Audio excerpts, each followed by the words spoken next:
Seeking to protect the integrity of the very foundation of our democracy, our system of voting, Pennsylvania has joined 15 other states to require that citizens present a valid, non-expired photo ID before casting their vote in either a primary or general election. We, the people who cast our votes to choose who are going to govern us, deserve to make sure that we have integrity in our election process. And how else can you do that other than to ensure when somebody votes, they are who they claim to be?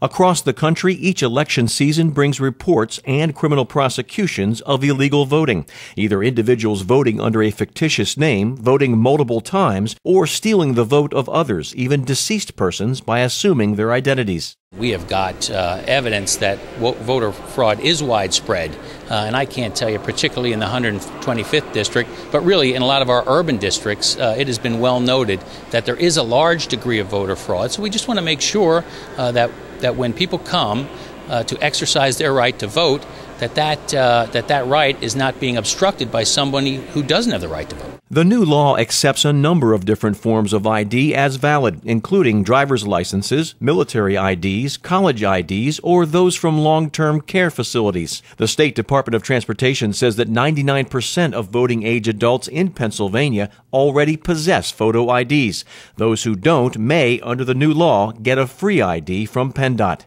The statistics that we have right now are less than 1% of the adult population does not have a valid identification. So number one, it is a very small group of people. Number two, we, particularly in our office, and I know the office of many other representatives, are going to make it available to our constituents to assist them in getting IDs. So really, as a matter of public safety and doing business in the Commonwealth and getting the services that many of us need and depend on, you ought to have an ID. So I'm happy that we're going to help people get an ID through this process, maybe make people a little bit safer, and again, protect the right to vote. While the new law takes effect immediately, voters in April's primary election will still be able to vote without a photo ID, but they will be reminded that for all subsequent elections, voter ID will be required.